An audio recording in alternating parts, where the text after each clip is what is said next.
the Bliss Business Podcast, the show about empathy, connection, and consciousness in business. Today's episode is brought to you by Zero Company, your paid search, social media, and programmatic ad experts. Hello, and welcome back to the show. In this short Empathy Expansion Kit episode, we are covering the topic of saying sorry, the art of the empathetic apology in business. I'm Steven Sakach here with Tullio Siragusa. Hey, Tullio. Let's get going on this. So empathetic, heartfelt apologies are essential to, maintaining that trust and customer loyalty, especially after a service failure or mistake. It happens to all of us. But is there a formula to do it and still express your sincerity and be real and authentic at the same time? Tullio, what are the components of what would be an empathetic apology? Where do we start? Well, first of all, we have to acknowledge it's really difficult to admit wrong or to take accountability for when we wronged others. So that in itself takes tremendous courage, vulnerability, and strength. But there's a few things that can really help in terms of enabling an empathetic apology. First, starts with explaining and really acknowledging what went wrong. Like, don't footy dance around it. Be specific of what the mistake was or the failure and directly address it without downplaying it or minimizing the issue. Nothing worse than downplaying or minimizing a situation. Just admit to it head on, face it head on. And this is important because acknowledgement really is the foundation of trust. And it shows that you are aware of the problem and you're not ignoring it or dismissing it. And you're certainly interested in the concerns that are being addressed for those that have been affected. And this step sets the tone for the rest of the apology. So it's like set the foundation first, right? Admit what it was, be open about it, don't downplay it. This is what we did. So that sets the tone for trust. For example, Domino's did a great job of this. Domino's Pizza. They had gained a reputation in the early 2000s as the worst pizza chain in the market. I mean, people tested like their pizza and they were not happy with it, right? They would rather just have the unbranded pizza. So they went out of their way through this major shift in late 2009. So imagine it took them that long to actually acknowledge the problem, but they did it. In fact, they started these commercials, sort of self-deprecating commercial that openly acknowledged that their pizza wasn't great and that they were committed to upgrading their product. So yeah, one of their slogan was, "We know our pizza hasn't been great." And this was a great example of acknowledging what consumers were saying. So it made consumers feel validated. And more importantly, it was a commitment to say, we get it, we heard, we agree with you, and we're going to do something about it. And that's the key thing, too, as part of the apology. It's not just acknowledging what went wrong. It's also saying, we agree with you. It's like acknowledging means taking it on to seeing it from the other points of view. That's part of being empathetic, is to actually experience it and saying, yeah, we get it. We're with you.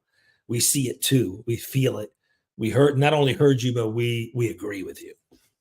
Yeah, it's hard to hear anything else you sometimes have to say if you're still waiting for this acknowledgement of this problem and they're still it's not being addressed. So they may come up with all kinds of things to say, but it's still like, I still can't hear you exactly. Are you saying you're responsible for this? What's going on? What are we going to do? So once you have that acknowledgement, here's where you need to express empathy. Kind of this, we got that out there, the acknowledgement. Now we need to go on that basic apology by expressing some genuine empathy for those affected. So put yourself in the customer's shoes, right? Understand how this may have impacted them, emotionally or practically. And this will help connect on an emotional level. And it shows that you care about the customer experience and you understand the inconvenience or harm that was caused.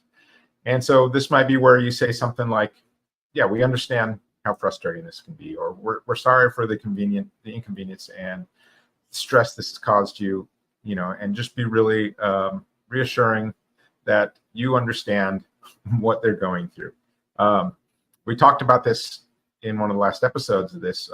You can also take like a humorous approach too, if we're not talking like a huge problem here, but something that's just really inconvenient. We talked about like KFC running out of chicken, or their supply chain just broke down, and so they took the ad out where they changed the KFC to FCK, as we talked about, and then said a chicken restaurant without any chicken is not ideal. We're sorry. So they were able to do do this in a very humorous manner, because in reality, this isn't the end of the world for people. No lives are at stake, or at least they shouldn't be. I can't imagine the scenario. The biscuits are still good though. Yeah. So, I mean, what are you going to do in a situation like that? You have to use some humor. You have to, So yeah. So basically, they're just saying not having chicken is not ideal. We're sorry. And then Tullio, after acknowledgement and you kind of expressing that empathy and regret and whatever the situation, what's next? Yeah. So the key thing we're talking about here is not just apologizing. It's apologizing in an empathetic way. So it's really putting ourselves in the shoes of the other individual, sort of feeling, tasting, going through what it was like for them. And so once you've done that, and it's got to be done with a lot of sincerity, then as part of the explanation is taking full responsibility for the mistake without deflecting blame to external factors, like making excuses. This happened because of those guys, that's even worse. It's like you're taking responsibility, but you're blaming someone else. Just own it, right? You made the choice of that vendor. If they messed up, it's still your choice. Own the error as a company, which can mean saying things like, we got this wrong, or we failed to meet your expectations. And this matters because taking responsibility reinforces, again, the trust and credibility. So it's not just about trust, but it's also about credibility. They go hand in hand, but they're somewhat distinct, right? And it signals to the customer that the business is accountable and also is committed to high standards. So a common pitfall from this is kind of like you need to avoid that passive aggressive way of apologizing, like if or but apologies, such as we're sorry if anyone was offended. That can come across very insincere. Actually, it can come across condescending, passive aggressive. Instead, be direct. We're sorry for the inconvenience this caused. I love actually how Amazon does it. If you ever go on their chat window, I know the chat windows are a little slow. Sometimes it takes a little longer to resolve things. But the very first thing they'll say is, we're terribly sorry for this experience. This is not the experience we want you to have. We value you as a customer, but good news is we're going to make this right. Before you even talk about what the issue is, they're letting you know, sorry you went through this. We see that you're frustrated. We're going to make it right. So, that's a great way to do that. Now, Johnson & Johnson, for example, had a really good response during the Tylenol crisis, where they accepted full responsibility by focusing on the customer safety above anything else, which helped them restore trust. I mean, this is one of those situations where it could have been like a damage control approach. We're not talking about damage control. We're talking about owning it, revealing the damage, apologizing for it, feeling what it was like for the other people to experience it, and then taking responsibility to go fix it and communicating that you're going to fix it. It's really and then that to fix it part is really the next part, because if you're just apologizing and you're owning it and you're taking responsibility, you can't just leave it like right there, right? It's like anytime you've got a problem, you've got to say, hey, here's the solutions we're doing, because then now I'm getting this full closure on this. Like I see a way forward. And this is how you keep clients and you keep the problem going, keep the problem solved and the relationship going, is just basically, it needs to be followed, the apology, by some concrete actions. So outline what steps you're taking to correct the mistake, prevent it from happening again. And, whatever this might be, just, we're going to do A, B, C, and D. And so this reassures the customers that you're basically taking them seriously. And do it quickly. Don't waste time. Don't sit around trying to figure out how to damage control.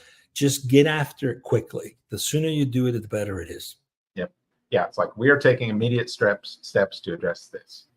Here's what we're doing just, right now, and we're going to solve this problem. So examples like this, you might see in some of the scandal episodes we did, where we were talking about these just major problems that companies were having, and they all went through processes after that scandal to try and make up for it. And you saw some just, fall flat on their face, do poorly. Even the problems would repeat. And then you saw others who just crushed it. They just completely, I think Airbnb was a really good example of outlining all the steps they took going forward after their issue they had. So this is a very key stage. This is the one where it's like, all right, yeah, thank you guys for taking care of this. We're good again, right? We just built that relationship back up, that one that has just had this crack in it. Airbnb was a great example of not only crushing them, but actually impacting an overall approach towards something. They became a thought leader. So one way is to solve the problem. Another way is to actually help other brands to do it better too, which is really the next level of this.